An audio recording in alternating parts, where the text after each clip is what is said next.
It's coding world. तो guys अब हम आ जाते हैं अपने अगले वाली पे। ठीक है, ये वाला होने वाला हमारे पास मल्टी प्रोसेस। ठीक है, देखो गाइस मैंने आपको बताया था हम चार उस पर बात कर रहे होंगे, मल्टी प्रोसेस, ठीक है, मल्टी प्रोग्रामिंग, मल्टी थ्रेडिंग और मल्टी टास्किंग। गाइस इनके बीच में एक डिफरेंस हमेशा पूछा जाता है। ठीक है, और बच्चे जो है वो कुछ भी लिख के आ जाते हैं। ठीक है, कुछ भी, और उसके बाद आप बोलते हो यार मैंने तो सब कुछ सही लिखा था, मेरे मार्क्स इतने कम क्यों आ गए। ठीक है, आपके गाइस मार्क्स इतने कम इसलिए आए हैं बिकॉज आपने कुछ भी लिख दिया है। अब आप समझना कि एक्चुअली में क्या होता है और इनके बीच में एक्चुअल डिफरेंस क्या होता है, उसको भी कहीं ना कहीं मैं आपको एक डायग्राम के थ्रू समझा रहा हूँ, यानी कि मैं आपको प्रैक्टिकली लॉजिक देना चाह रहा हूँ। ठीक है, it refers to the execution of multiple process on a system. ठीक है, अब आपको समझ नहीं आया, चलो कोई बात नहीं, फिर आपको ढंग से बता देता हूं। मान लो ये आपका कंप्यूटर है। ठीक है, ओके सर, मान लिया ये हमारे पास कंप्यूटर है। ठीक है, इसके अंदर बहुत सारे प्रोसेस हैं, मल्टीपल प्रोसेस। ठीक है, यहाँ पे मैं लिख भी देता हूँ मल्टीपल क्या प्रोसेस। सर आपने तो वही वाली बात कर दी। ठीक है, चलो कोई नहीं, मैं बता देता हूँ। यह है आपका प्रोसेस 1, कुछ काम चल रहा होगा। यह है आपका प्रोसेस 2, कुछ काम हो रहा होगा। यह है प्रोसेस 3, इसमें भी कुछ काम हो रहा होगा। यह है प्रोसेस 4। ठीक है, चलो एक और ले लें क्या? चलो आपकी सहमति के लिए मैं एक और ले लेता हूँ। आप बोल रहे होंगे सर हर बार 4 प्रोसेस ले लेता हूँ, इस बार 5 ले लेते हैं। चलो आप भी क्या याद रखोगे। ठीक है, मल्टीपल प्रोसेस जो है, ठीक है, वो आपके क्या हो रहे हैं, एग्जीक्यूट हो रहे हैं। लेकिन यहाँ पर याद रखना, यहाँ पे आपके पास क्या है, आपका एक सिस्टम है। ठीक है, इसमें मल्टीपल प्रोसेस हैं, process 1, process 2, process 3, process 4, process 5।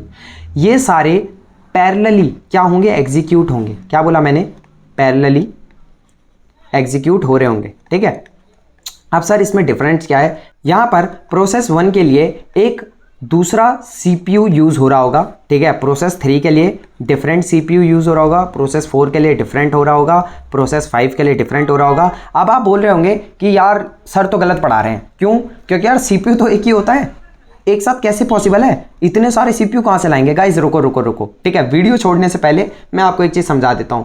Multiple CPU का मतलब यहां पर ये नहीं कि आप डिफरेंट सीपीयू लेके आए, नहीं, मैं बात कर रहा हूं सीपीयू कोर्स की। ठीक है, सीपीयू कोर्स की। गाइस कभी भी आपने कंप्यूटर खरीदा होगा तो वहां पर कंप्यूटर खरीदने से पहले यूट्यूब पे आपने लोगों के डिस्क्रिप्शन सुने होंगे कि गाइस ये इतने कोर का है, ये 8 कोर का है, ये 12 कोर का है। तो गाइस ये क्या है, ये यही तो है, और कुछ थोड़ी ना है। तो अब जो आपके कोर्स है ना, ये यहाँ पर डिस्ट्रीब्यूट हो जाते हैं। ठीक है, ये यहाँ पर डिस्ट्रीब्यूट हो जाते हैं। ठीक है, और जैसे ये यहाँ पर डिस्ट्रीब्यूट हो जाते हैं, आपका जो प्रोग्राम है, यानी कि सॉरी मैं गाइस प्रोग्राम नहीं, देखो कभी भी गलती से प्रोग्राम और प्रोसेस में फंस मत जाना। ठीक है, मैं आपको बता देता हूँ सर ऐसा क्यों। देखो मैं आपको ये भी कंफ्यूजन आपकी दूर कर देता हूँ। प्रोग्राम के अंदर मल्टीपल प्रोसेस हो सकते हैं, मल्टीपल प्रोसेस हो सकते हैं। ठीक है, एक प्रोग्राम जो है वो एक प्रोसेस हो सकता है, लेकिन एक प्रोसेस जो है वो एक प्रोग्राम नहीं हो सकता। मान लो एक प्रोग्राम के अंदर सिर्फ एक ही प्रोसेस है। ठीक है, तो ये इस टाइम पे दोनों इक्वल हो गए, चलो ठीक है, कोई प्रॉब्लम नहीं है। लेकिन एक प्रोग्राम के अंदर मल्टीपल प्रोसेस भी हो सकते हैं। ठीक है, P2 भी हो सकता है, P3 भी हो सकता है। तो यहां पर प्रोग्राम का सब पार्ट में आ जाता है प्रोसेस। ठीक है, इसीलिए यहाँ पे मैं बार बार आपको बोल रहा हूँ कि कहीं बोलने में गड़बड़ा मत जाना। मैं भी कभी कभार गलती से प्रोसेस और प्रोग्राम आपस में इंटरचेंज कर देता हूँ। ठीक है, माफ कर देना इसके लिए, छोटी मोटी गलतियां हर किसी से होती रहती हैं। ठीक है, बिकॉज ये काफ़ी ज़्यादा कहीं ना कहीं इंटरकनेक्टेड ही रहते हैं, इसीलिए ऐसी गलती हो जाती है। ठीक है, तो यहाँ पे डिस्ट्रीब्यूट हो जाते हैं। क्या हो जाता है, हमारे कोर जो है वो आपस में डिस्ट्रीब्यूट हो जाते हैं इन प्रोसेस को क्या एग्जीक्यूट करने के लिए, इनको एग्जीक्यूट करने के लिए। तो गाइस इसकी मैं आपको डेफिनेशन भी बता देता हूँ, कहीं आप कंफ्यूज ना हो जाओ, बस इसलिए इसकी डेफिनेशन भी हम क्लियर कर देते हैं, क्लियर कट। ठीक है, इट रेफर्स, वैसे आपको मैं प्रोवाइड कर दूंगा, टेंशन लेने वाली बात नहीं है, डिस्क्रिप्शन में। ठीक है, it refers to the execution of, किसका एग्जीक्यूशन हो रहा होगा गाइस, एग्जीक्यूशन ऑफ मल्टीपल, क्या मल्टीपल, जल्दी बताओ क्या क्या क्या क्या, मल्टीपल प्रोसेस। ठीक है, मल्टीपल प्रोसेस। ठीक है, ऑन अ सिस्टम, किसी भी एक सिस्टम पे, लेट से मेरा ही सिस्टम है, यहाँ पे मैं बहुत सारे काम एक साथ टास्क परफॉर्म कर रहा हूँ। तो ये जो टास्क परफॉर्म हो रहे हैं, इनके पीछे बैकएंड पे इनके प्रोग्राम है, उन प्रोग्राम के अंदर प्रोसेस रन हो रहे होंगे मल्टीपल। ठीक है, तो उन सबको एक साथ काम जो हो रहा है वो कैसे हो रहा है, डिस्ट्रीब्यूटेड कोर्स के थ्रू। ठीक है, विद, ध्यान से सुनना, विद क्या, मल्टीपल क्या, सीपीयूज। ठीक है, और मल्टीपल सीपीयूज नहीं लिखना तो आप ये भी लिख सकते हो, और सीपीयू कोर्स। ठीक है, आपके जो सीपीयू कोर्स हो रहे होंगे वो इनके आपस में डिस्ट्रीब्यूट हो रखे होंगे, जिसकी वजह से आपका जो है मतलब ईजिली एग्जीक्यूशन हो रहा होगा प्रोग्राम का, और आपको जो रिजल्ट है वो अपनी स्क्रीन पे ही, देखो सारे रिजल्ट ऑलमोस्ट हमको स्क्रीन पे ही दिखते हैं, चाहे वो किसी भी फॉर्म में हो, ठीक है, चाहे आप विंडो उठा लो, चाहे लिनक्स उठा लो, कोई भी ऑपरेटिंग सिस्टम उठा लो, उसमें आप स्क्रीन पे ही इसके आउटपुट देख रहे होते हो कहीं ना कहीं, ठीक है। तो ये होता है मल्टी प्रोसेस, ठीक है। अब गाइस बिना टाइम वेस्ट करे आगे बढ़ते हैं। गाइस एक चीज़ मैं आपको और बता देता हूँ, एक चीज़ मैंने आपको बताया नहीं, यहाँ पर मैंने आपको वैसे बता दिया था कि पैरेलल में एग्जीक्यूट होंगे, ठीक है। तो यहाँ पर मैं एक लाइन और मेंशन कर देता हूँ, ठीक है। All the process execute concurrently, ठीक है, कॉन्करेंटली। अब सर ये कॉन्करेंटली क्या होता है? कॉन्करेंटली का गाइस मतलब वही होता है एट द सेम टाइम, एक ही टाइम पे पहले मैं लिख देता हूँ एट अ सेम टाइम, ठीक है। एक ही टाइम पे सारे प्रोसेस जो हैं वो आपस में मतलब रन हो रहे होंगे, ठीक है, जिससे कि आपको रिजल्ट मिल रहा होगा। चलो अब आगे बढ़ जाते हैं। अगला है गाइस हमारे पास मल्टीटास्किंग। अब मैं आपको यही बता देता हूँ गाइस मल्टीटास्किंग क्या होता है, ध्यान से सुनना, काफ़ी ज़्यादा इंपॉर्टेंट है, ठीक है। इसमें बच्चे जो है वो थोड़ा सा गड़बड़ा जाते हैं। मल्टीटास्किंग गाइस एक ऐसी टेक्निक है, क्या है? एक ऐसी टेक्निक है जिसमें कि यूज़र जो है, यूज़र को अलाउ हो जाता है क्या करने के लिए? मल्टीपल टास्क करने के लिए। मल्टीपल टास्क करने के लिए, ठीक है। या फिर आप बोल सकते हो और मल्टीपल टास्क बोल लो या फिर मल्टीपल प्रोसेस बोल लो, ठीक है, दोनों चीज़ें सेम ही है, कोई इसमें अंतर नहीं है। मल्टीपल प्रोसेस बोल लो, टू रन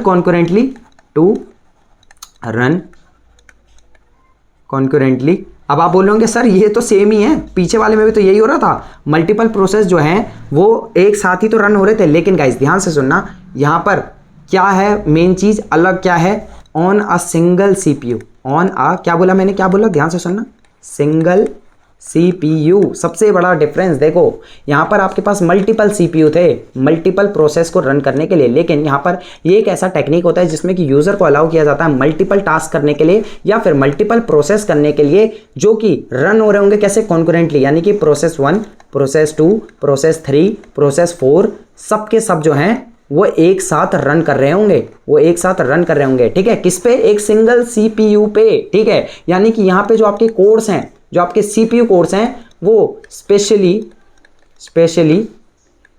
यहाँ पे मैं लिख देता हूँ स्पेशली डिस्ट्रीब्यूटेड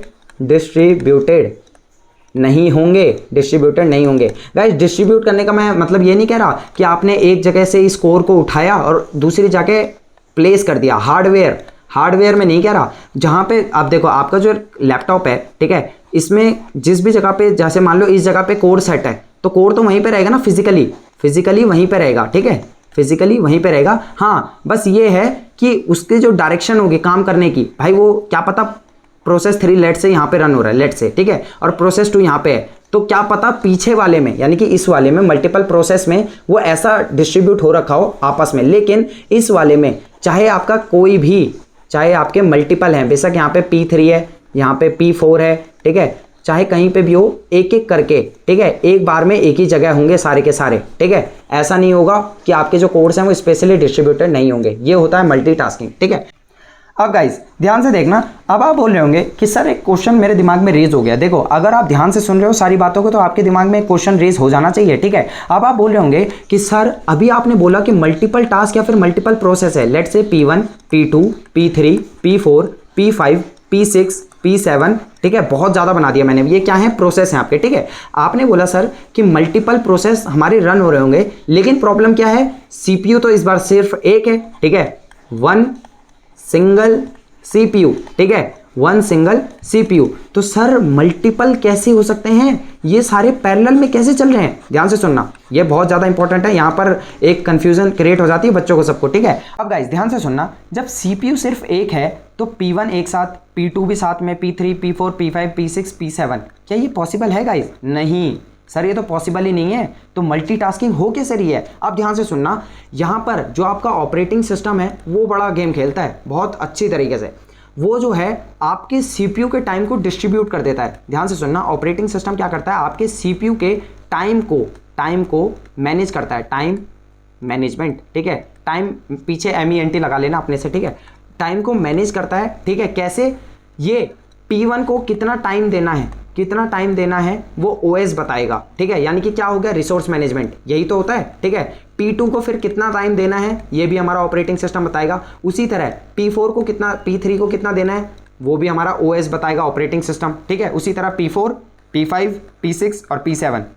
गाइज अब यहां पर सुनना, ऑपरेटिंग सिस्टम इतने स्मूथ तरीके से टाइम को मैनेज करता है। टाइम बोल लो या फिर गाइज रिसोर्स मैनेजमेंट बोल लो, ज़्यादा अच्छा रिसोर्स रहेगा, ठीक है। ये ज़्यादा प्रोफेशनल वर्ड, और प्रोफेशनल यानी कि टेक्निकल वर्ड ज़्यादा अच्छा है, ठीक है। रिसोर्स मैनेज करेगा, ठीक है। इतने स्मूथ तरीके से रिसोर्स मैनेज करेगा कि आपको एक इल्यूजन होगा, क्या बोला मैंने, आपको एक भ्रम होगा। इल्यूजन का मतलब क्या होता है, आपको एक ऐसा भ्रम होगा कि ये जो है ये सारे क्या कर रहे हैं, पैरेलल में काम कर रहे हैं। अब आप बोल रहे होंगे सर थोड़ा सा कन्फ्यूजन है, चलो मैं बता देता हूँ। मान लो यहाँ पे आगे चल के मैं बताता हूँ, आगे जैसे हमारे पास वो तो है नहीं, चलो बट कोई नहीं, यहाँ पे मैं आपको बता देता हूँ इसको क्रॉस करके, ठीक है। P1 जो है, फिर P2, मैं छोटा सा एग्जांपल ले लेता हूँ, P3 देन P4। मान लो P1 को इसने बोला ये चलेगा 0.5 सेकंड के लिए, ठीक है। मान लो ये चला 0.5 सेकंड के लिए, उसने बाद उसने बोला कि भाई CPU जो है वो 0.5 सेकंड के बाद कूद कर P2 पे जंप करेगा। चलो ठीक है, ये हो गया 0.5 सेकंड, ठीक है। ये किसके लिए था, P1 के लिए। फिर P2 चलेगा, ठीक है। P2 चला, उसने बोला ये चलेगा भाई 0.3 सेकंड के लिए, लेट्स से प्रायोरिटी अलग है, ठीक है, प्रोसेस की। उसके बाद उसने बोला भाई P3 चलेगा 0.7 सेकंड के लिए, ठीक है। तो इसने इसको रन करा 0.7 सेकंड के लिए, ठीक है। उसके बाद 0.2, और 0.2 किसके लिए, मान लो P4 के लिए, ठीक है, P4 के लिए। अब देखो गाइस, क्या पता प्रोसेस 1 जो है उसको चाहिए था total 1 minute, total 1 minute complete होने के लिए। क्या बोला मैंने, कंप्लीट होने के लिए। लेकिन 1 मिनट में से आप माइनस कर दो कितना, 1 मिनट में से आप माइनस कर दो कितना, 0.5 सेकंड। मैं एग्जांपल दे रहा हूं बस, ठीक है। कितना बचा आपका पास, 0.95 सेकंड बचा ना, ठीक है। अब सर इतना बच गया, अब हम क्या करेंगे, ध्यान से सुनना। ये 0.95 सेकंड जो है, जैसे ये P4 को कंप्लीट कर देगा, यानी कि इसके बाद फिर से 0.5 सेकंड किसको मिल जाएगा, हमारे P1 को मिल जाएगा। अगली बार ये इससे माइनस होकर कितना हो जाएगा, 0.90 सेकंड, ठीक है। फिर उसके बाद P2 चलेगा, फिर P3, फिर P4। ये ऑपरेटिंग सिस्टम सब खुद हैंडल करता है। अब ये इस तरीके से टाइम बटा हुआ है, जब ये रन हो रहा होता है ना, जब ये रन हो रहा होता है तो ये इतना स्मूथ आपको रिजल्ट मिलता है, इतना स्मूथ रिजल्ट मिलता है आपको कि आपको ऐसा लगता है कि भाई मैंने इतने सारे जो प्रोसेस चलाए थे, यानी कि P1 पीछे चलते हैं, P1, P2, P3, P4, P5, P6 और P7, ये सारे पैरेलल में रन हो रहे हैं। आपको ऐसा इल्यूजन क्रिएट होगा, ठीक है, ऐसा भ्रम क्रिएट करता है ऑपरेटिंग सिस्टम। इसीलिए गाइज ऑपरेटिंग सिस्टम इतना ज़्यादा खास है, ठीक है, इसलिए इतना ज़्यादा ये इंपॉर्टेंट है, ठीक है। यहाँ पे मैं लिख देता हूँ इंपॉर्टेंट। गाइज आई होप आपको वीडियो पसंद आ रही होगी, ठीक है। इतने डेप्थ में गारंटी लेता हूँ गाइज, किसी ने आपको अगर समझा दिया हो तो यार मैं पढ़ाना तो नहीं छोड़ूंगा, ठीक है, वो तो खाली बोलने वाली बात हो गई, लेकिन ये काफ़ी ज़्यादा मैं डेप्थ में आपको समझा रहा हूँ। चलो अब आगे बढ़ते हैं। तो गाइस अब आ जाते हैं हम अपने मल्टी प्रोग्रामिंग पे। देखो ये तो हमने पीछे वाले को समझाया था, इसको अभी भूल जाना, ठीक है। इसको मैं मिटा दूँ क्या आपके लिए, देखो ये आप इसकी मैं जो है वो डेफिनेशन आपको नोट्स में दे दूंगा, टेंशन लेने की ज़रूरत नहीं है। आपको जो मतलब इतना सिंपल इंग्लिश में लिख के दूंगा, आप पढ़ते के साथ ऐसा बोलोगे अरे सर ने यही तो हिंदी में बोला था, ठीक है, ऐसा हो जाएगा, ठीक है। बस यार आपके लिए मैं सब कुछ करने को तैयार हूँ, बस आप एक सब्सक्राइब करना दोस्त, और लाइक ज़रूर करना, ठीक है। बहुत मेहनत लगती है गाइस, बहुत ज़्यादा मेहनत लगती है। चलो अब इसको मिटा लेते हैं बिना टाइम वेस्ट करें। गाइस अब बात करते हैं मल्टी प्रोग्रामिंग की, ठीक है। तो मल्टी प्रोग्रामिंग क्या होता है, ध्यान से सुनना। मल्टी प्रोग्रामिंग एक ऐसी टेक्निक होती है, देखो गाइस ये आपस में ना बहुत ज़्यादा मतलब ऐसा कह सकते हैं कि इनमें बिल्कुल कहते हैं ना हल्का हल्का 0.5 0.01 का ऐसे ऐसे हल्के हल्के डिफरेंस है, ज़्यादा डिफरेंस नहीं है, इसीलिए तो बच्चे इसमें कंफ्यूज हो जाते हैं, ठीक है। और इसी को मैं इसीलिए इतना डेप्थ में आपको समझा रहा हूँ, ठीक है। मल्टी प्रोग्रामिंग एक ऐसी टेक्निक है जहां पर कि आपके मल्टीपल प्रोग्राम, गाइस सुनना, मल्टीपल प्रोसेस नहीं, क्या बोला, मल्टीपल प्रोग्राम। मैंने आपको बता दिया था एक प्रोग्राम के अंदर बहुत सारे प्रोसेस हो सकते हैं। पीछे हमने क्या बात करी, मल्टीपल प्रोसेस की, क्या पता वो सारे मल्टीपल प्रोसेस सिर्फ एक ही प्रोग्राम हो, ठीक है। और ऐसे कई सारे प्रोग्राम रन हो रहे होते हैं, ठीक है। अब यहाँ पे मल्टीपल प्रोग्राम आ गया ना, यानी कि एक प्रोग्राम ऐसा, एक और प्रोग्राम जिसके अंदर और बहुत सारे प्रोसेस हैं, ठीक है, इट इज़ पॉसिबल, ठीक है। तो ये एक ऐसी टेक्निक होती है जिसमें कि आपके जो मल्टीपल प्रोग्राम होते हैं इनको हम क्या करते हैं, इनको हम लोड करते हैं। सर लोड किस में करेंगे, देखो भाई सिंपल सी बात है, मेमोरी के अंदर ही तो लोड करोगे, ठीक है। मेमोरी में इसको हम लोड करते हैं कैसे, साइमल्टेनियसली, ठीक है। ये चीज़ इंपॉर्टेंट रखना, ये इंपॉर्टेंट चीज़ है, साइमल्टेनियसली, यानी कि एक साथ ये वाला प्रोग्राम, देखो अब मैं प्रोग्राम कह रहा हूँ, प्रोसेस नहीं, देखो याद रखना। अब मैं ऐसे लिख देता हूँ prog1, prog2, प्रॉग 3, ठीक है, इसी तरह एक और प्रॉग 4 मान लो, ठीक है। इन सबको आप एक साथ लोड करोगे मेमोरी के अंदर। लेकिन एक और ख़ास चीज़, यहाँ पर हर प्रोग्राम जो है वो डिफरेंट मेमोरी यूज़ करेगा, ठीक है। ये प्रॉग 1 के लिए ये वाली मेमोरी, ये मान लो M1, M2 और M3, ठीक है, इनमें ये लोड हो जाएंगे। जैसे ही ये मेमोरी को साइमल्टेनियसली मतलब इनको लोड कर दिया जाएगा, उसके बाद आपका जो ऑपरेटिंग सिस्टम है वो गेम में आ जाएगा, ठीक है। ऑपरेटिंग सिस्टम फिर गेम में आ जाएगा। एक्चुअली पूरे गेम का मास्टरमाइंड तो ऑपरेटिंग सिस्टम ही है, ये सब ऑपरेटिंग सिस्टम ही करवाता है, ठीक है। मल्टीपल प्रोग्राम्स को आपने लोड करा किसके अंदर सर, मेमोरी के अंदर, और जैसे ही आपने इनको मेमोरी के अंदर लोड कर दिया, उसके बाद सीपीयू को नाचना स्टार्ट हो जाएगा, ठीक है। सीपीयू को नचाना स्टार्ट कर देता है कौन, हमारा operating system. CPU switches between, देखो यहां पर मैं लिख देता हूं, switches between them to execute क्या, इंस्ट्रक्शंस, ठीक है। चलो यहाँ पे इंस्ट्रक्शंस मैंने लिख दिया। देखो अब जैसे ये M1, M2, M3 के अंदर प्रोग्राम को स्टोर कर दिया, लोड करवा दिया, लोड करने को आप स्टोर भी कह सकते हो या टेम्परेरी स्टोरेज भी कह सकते हैं, ठीक है। उसके बाद सीपीयू इनके बीच में जाएगा, M1, M2, M3, इतना फास्ट होगा, ये इतना फास्ट होगा कि आपको चीज़ें पता ही नहीं चल पाएगी। एक्चुअली बैकएंड में जो चीज़ें चल रही होती हैं वो हमको कभी पता भी नहीं चलती, ठीक है। तो सीपीयू जो है वो स्विच करेगा इनके बीच में ताकि हम एग्जीक्यूट कर सके क्या, इंस्ट्रक्शंस को।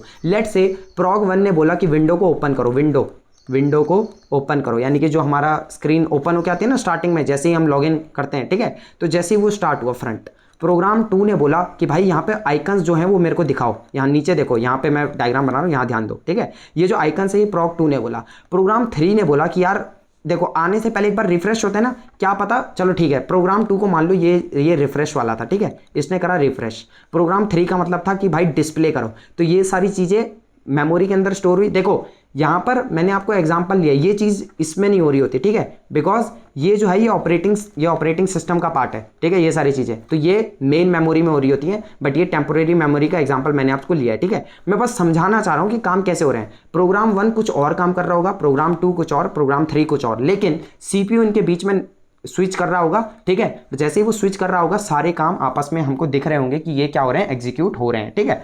अब गाइस ये हम क्यों करते हैं, एक क्वेश्चन पूछा जाता है, मल्टी प्रोग्रामिंग क्यों कर रहे हैं, क्या जरूरत है मल्टी प्रोग्राम। तो गाइस इसका जवाब ये है ताकि आप मैक्सिमाइज कर सको किसको, सीपीयू यूटिलाइजेशन को। यानी कि साफ सीधे अक्षरों में आप ऐसा कहना चाहते हो कि आपका सीपीयू जो है वो खाली ना बैठा रहे, ठीक है, उसका मतलब जो है वो 1 मिनट का भी रेस्ट मत दो, ठीक है, उसको यूज करते रहो, ठीक है। सीपीयू मैक्सिमम सीपीयू यूटिलाइजेशन, जितना कम, यानी कि जितना कम एनर्जी बोल लो या जितना कम पावर बोल लो, ठीक है, पावर बोलना ज़्यादा बढ़िया रहेगा यहाँ पे वर्ड, जितना कम पावर में जितना ज़्यादा सीपीयू यूटिलाइजेशन आप कर सकते हो उतना करने की कोशिश यहाँ पर करी जाती है, किसमें, मल्टीपल प्रोग्रामिंग में। ये क्या है, इसका पर्पज़ है, ठीक है, क्या है इसका पर्पज़ है, ये आपसे कोई पूछ सकता है, तब के लिए। वैसे एज सच आप इसको अपने यूनिवर्सिटी एग्जाम्स में लिख के आओगे, गारंटी आप टॉप मारोगे, ठीक है, कोई आपको नहीं रोकेगा। अब गाइस एक और चीज़ याद रखना, हर प्रोग्राम, ये चीज़ भी मेंशन कर देना कि हर प्रोग्राम की अपनी एक पर्सनल मेमोरी होती है, कि हाँ मैंने लिखा है ना,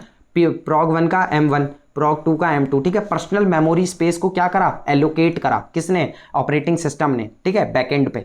हमारे सामने नहीं हो रहा होगा, हमारे पीछे हो रहा होगा। चलो गाइज मैंने तो ये सारा एक ही पेज पे बता दिया। चलो ये वाला हमारा खाली रह गया, चलो इसको हम रफ में यूज़ कर लेंगे अगर कुछ रहा तो, ठीक है, रफ में आगे बढ़ते हैं। तो गाइज अब आ जाता है मल्टी थ्रेडिंग। सर अब ये क्या है, ये कौन सी बला है ऐसी। देखो गाइज बहुत सारी चीज़ें जो हैं आपस में बहुत मतलब इंटरकनेक्टेड रहती हैं ये चीज़ें, ठीक है। आपको ऐसा लगेगा सारी सेम ही तो हैं, बट मैंने अभी आपको बहुत ढंग से बताया है कि क्या डिफरेंसेस इनके बीच में हैं, ठीक है। तो गाइज मल्टी थ्रेडिंग में क्या होता है, ध्यान से सुनना, ये इट इन्वॉल्व्स, यहाँ पर मैं लिख भी देता हूँ, इट इन्वॉल्व्स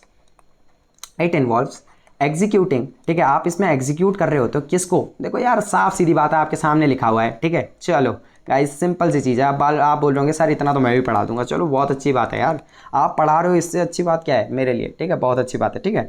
इसमें आप एग्जीक्यूट कर रहे होंगे किसको, मल्टीपल, सॉरी यहाँ पे मैंने PLE नहीं लिखा, ठीक है, मल्टीपल थ्रेड्स को आप एग्जीक्यूट कर रहे होंगे, लेकिन खास चीज़ क्या है, ध्यान से सुनना, within a single process. Guys ध्यान से सुनना, सिंगल प्रोसेस बोला है, प्रोग्राम नहीं बोला। फिर से चलो एक बार फिर से, प्रोग्राम के अंदर मल्टीपल प्रोसेस हो सकते हैं, ठीक है, याद रखना। ओके सर, ये हमने सीख लिया। अब मैं यहाँ पे कह रहा हूँ कि प्रोसेस के अंदर मल्टीपल थ्रेड हो सकते हैं, मल्टीपल थ्रेड्स हो सकते हैं। अब आप बोल रहे होंगे सर ये थ्रेड्स होते क्या हैं। देखो गाइस, यहाँ पे वैसे मैं ये तो नहीं पढ़ाने आया हूँ, ठीक है, बट मैं आपको हल्का सा एक आइडिया दे देता हूँ। देखो कुछ नहीं है, 5 से 10 मिनट का टॉपिक भी नहीं है ये, लेकिन मल्टीपल थ्रेडिंग जो है वो अपने आप में जब आप इसके कोड देख रहे होंगे तो थोड़े से लेंदी जाते हैं। इसमें कुछ फंक्शंस होते हैं, स्लीप, ठीक है, इसमें आपको फंक्शंस देखने को मिलेंगे, स्लीप फंक्शन, ठीक है, और भी बहुत डिफरेंट फंक्शंस इसमें हमारे पास होते हैं, ठीक है, वेट, नोटिफाई ऑल, ठीक है, एंड डिफरेंट एक्सेट्रा। यहाँ पे ये मैं आपको बताने नहीं आया, मैं बस आपको ये बता रहा हूँ कि प्रोसेस के अंदर बहुत सारे थ्रेड्स होते हैं, ठीक है, और अगर आगे जैसे ही हमको जरूरत पड़ेगी मैं आपको इसको समझा दूंगा थ्रेड, ठीक है। तब तक के लिए आप बस ये मान के चलो थ्रेड्स जो हैं वो बहुत ज़्यादा लाइट वेट, ठीक है, मैंने क्या बोला, थ्रेड्स जो हैं वो बहुत ज़्यादा लाइट वेट होते हैं, ठीक है, आप ये अभी के लिए समझ लो, लाइट वेट होते हैं, ठीक है, और इनकी जो फंक्शनिंग होती है, ठीक है, वो बहुत ज़्यादा स्मॉल टास्क के लिए हम यूज़ कर रहे होते हैं, ठीक है, फंक्शनिंग स्मॉल टास्क।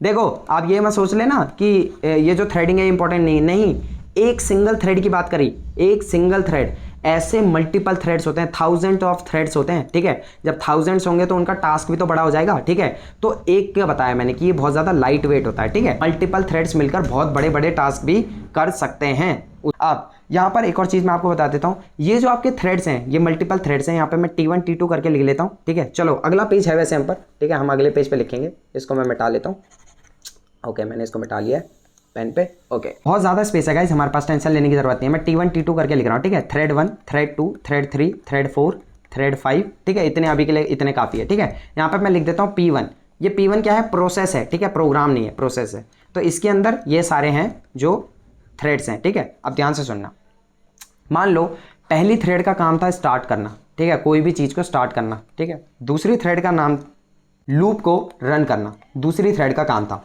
तीसरी थ्रेड का काम था लेट से प्रिंट करना, लेट से एग्जांपल दे रहा हूँ, जस्ट एग्जांपल, ऐसा होता नहीं है, ठीक है, चौथी का काम था सम, ठीक है, पांचवी का काम था एंड, ठीक है। चलो ये मैं आपको बस समझाना चाह रहा हूँ कि क्या चीज़ें हैं यहाँ पर। ये जो सारी थ्रेड हैं T1, T2, T3, T4, T5, ये सब के सब एक सेम मेमोरी को ही शेयर कर रहे होंगे। मान लो अगर आपने एक M1 करके ब्लॉक बनाया है, ये क्या है, मेमोरी का स्पेस है, एक छोटा सा स्पेस है, लेट से इसका स्पेस है 60 KB, एग्जांपल दे रहा हूँ, जस्ट एग्जांपल, ठीक है, 60 KB। इसके अंदर ये T1, T2, T3, T4 और T5 सब के सब शेयर कर रहे होंगे इसको आपस में, ठीक है। ब्लॉक ये नहीं बना रहा, यहाँ पे मैं बता रहा हूँ कि ये शेयर कर रहे हैं आपस में, ठीक है। इस ब्लॉक का मतलब ये है, जिसको जब जैसे ज़रूरत पड़ी उसने उसको यूज़ करा उस मेमोरी को, ठीक है। यहाँ पे मेमोरी के साथ साथ डिफरेंट रिसोर्सेज, कुछ भी अगर कोई अदर रिसोर्स अगर यूज़ हो रहा है, रिसोर्स यानी कि जो भी हेल्प करता है किसको रन करने में, ठीक है, आपके थ्रेड को, प्रोसेस को, ठीक है, उनको हम रिसोर्सेज कहते हैं, ठीक है। तो ये सारे आपस में सेम मेमोरी एंड रिसोर्सेज को यूज़ कर रहे होंगे, ठीक है, याद रखना थ्रेड। अब मल्टी थ्रेडिंग क्या है, इस पे मैंने आपको बता दिया कि यहाँ पर देखो, यहाँ पे मैंने आपको बता दिया ना, इसमें आप एग्जीक्यूट कर सकते हो मल्टीपल थ्रेड्स को एक सिंगल प्रोसेस के अंदर, ठीक है, इसको बोलते हैं मल्टी थ्रेडिंग और कुछ नहीं। तो एक प्रोग्राम के अंदर ये सारे काम है, सॉरी फिर से मैंने प्रोग्राम बोल दिया, ठीक है, प्रोसेस यहाँ पे मैं लिख भी देता हूँ ताकि मैं खुद कंफ्यूज ना हूँ, ठीक है। प्रोसेस ये जल्दीबाजी में थोड़ा निकल जाता है, ठीक है। एक प्रोसेस के अंदर ये सारे थ्रेड्स हमारे जो हैं, ठीक है, ये रन हो रहे हैं, लेकिन ये क्या कर रहे हैं, सेम मेमोरी को यूज़ कर रहे हैं और सेम रिसोर्सेज को यूज़ कर रहे हैं, ठीक है। यही होता है हमारा मल्टीपल थ्रेडिंग। अब गाइस यहाँ पर एक चीज़ और नोट कर लेना, P1 जो है आपका वो क्या है, मैंने आपको बता दिया P1 सर हमारा एक प्रोसेस है, ठीक है। अब ड्यू टू मल्टी थ्रेडिंग, ठीक है, मल्टी थ्रेडिंग के कंसेप्ट की वजह से आप क्या कर सकते हो, या सुनना, ध्यान से सुनना, मल्टी थ्रेडिंग की वजह से आप पैरेलल एग्जीक्यूशन कर सकते हो। पैरेलल एग्जीक्यूशन, मैं एक के नीचे एक लिख रहा हूँ, एक के नीचे एक लिखने का मतलब ही पैरेलल एग्जीक्यूशन हो रहा है, ठीक है। अगर मैं ऐसे लिखता ना, T1 ब्लॉक बनाता तब आगे ऐसे एरो से T2 करता, तो समझ जाना ये सीरीज़ वाली चीज़ है, यानी कि पहले पूरी प्रायोरिटी T1 की है, यानी कि जब तक ये कंप्लीट नहीं होगा T2 के बाद T2 के पास कुछ नहीं रहेगा, ठीक है। लेकिन यहाँ पे एक के नीचे एक है, सबकी प्रायोरिटी को मैं एक्चुअली में बराबर रख रहा हूँ, ठीक है। ये सारे पैरेलली एग्जीक्यूट हो रहे हैं, ठीक है, और जैसे ये पैरेलली एग्जीक्यूशन हो रहा है इनका, ठीक है, तो ये क्या है, ये कॉन्करेंटली हो रहे हैं। कैसे हो रहे हैं, कॉन्क्यूरेंटली, ठीक है। और मैंने आपको इसका मतलब बता दिया, यानी कि एट अ सेम टाइम, एक ही टाइम पे सारे के सारे थ्रेड को हम यूज़ कर रहे होंगे, ठीक है, जो कि हमारी हेल्प कर रहे होंगे। अब आप बोल रहे होंगे सर एक बार के लिए एक बात बताओ, अगर ये सारे एक साथ रन हो गए तो ये तो प्रिंट कर रहा है, ठीक है, ये तो प्रिंट कर रहा है ना, तो ये क्या प्रिंट करेगा जब तक स्टार्ट नहीं हुआ, लूप रन नहीं हुआ, ठीक है। अब मैं आपको बता देता हूँ, ये वाला जो है इस चीज़ में ऑपरेटिंग सिस्टम समझ जाएगा कि भाई ये वाला थ्रेड तो कुछ आउटपुट दे ही नहीं सकता, तो ये वाला उस टाइम के लिए होल्ड स्टेट पे रहेगा, ठीक है। क्यों? क्योंकि देखो जब तक स्टार्ट ही नहीं हुआ, जब तक रन ही नहीं हुआ, तब तक प्रिंट क्या होगा? तो स्टार्ट और रन एक साथ हो गए लेट से, ठीक है, ये दोनों एक साथ हो गए। नीचे का जो सम है वो भी कुछ टाइम के लिए होल्ड पे रहेगा, बिकॉज सम क्या आएगा जब तक ये मेन वाला हो नहीं रहे, ठीक है। अगर मान लो इनकी प्रायोरिटी सेम है, एग्जाम्पल, तो पहले ये दो एक साथ हो गए, ठीक है, और ये दो जैसे ही एक साथ हुए उसके जस्ट अगले सेकंड से ही उसने सीधा प्रिंट मार दिया, ठीक है, ताकि पता ही नहीं चला कि भाई हल्का सा ऊपर नीचे है भी कि नहीं। सीधा उसने सम भी कर दिया और सीधा हमारा एंड भी हो गया। यहाँ पे एंड लिखा ना मैंने, ठीक है, तो थ्रेड ने हमारा काम कर भी दिया, ठीक है गाइस। अब गाइस हमने ये भी देख लिया है, सारा हमारा कंप्लीट हो चुका है, ठीक है। हमने मल्टी थ्रेडिंग देख लिया, हमने मल्टी प्रोग्रामिंग देख लिया, हमने मल्टी टास्किंग भी देख लिया, ठीक है, हमने मल्टी प्रोसेसिंग भी देख लिया, प्रोसेस या फिर प्रोसेसिंग बोल लो। फिर हमने फंक्शनैलिटी भी देख ली ओएस की। उसके बाद हमने देखो मेन कहाँ था, टाइप ऑफ ऑपरेटिंग सिस्टम्स भी देख लिए सारे, ठीक है। तो गाइज आज के लिए बस इतना ही, हमारी वीडियो हो चुकी है कंप्लीट। अगर आपको वीडियो पसंद आई है तो गाइज प्लीज़ यार लाइक करना मत भूलना, ठीक है, शेयर जरूर करना गाइज अपने दोस्तों में, अकेले मत पढ़ना, ठीक है। देखो नॉलेज बांटने से ही बढ़ती है, ये चीज़ हमेशा याद रखना, ठीक है, मैं भी इस चीज़ को मानता हूँ, ठीक है। और गाइज हो सके तो यार प्लीज़ यार सब्सक्राइब करना मत भूलना, ठीक है। ऑपरेटिंग सिस्टम को हम पूरा कंप्लीट कर रहे होंगे, ठीक है, पूरा कंप्लीट कर रहे होंगे। और अगर आप एथिकल हैकिंग वाले फैन हो, ठीक है, तो एथिकल हैकिंग की सीरीज़ भी डाली रखी है यार, बहुत सारी वीडियोज़ हैं, उनको तो कंप्लीट करो। आगे की वीडियोज़ भी आ रही होंगी, वादा करता हूँ, ठीक है।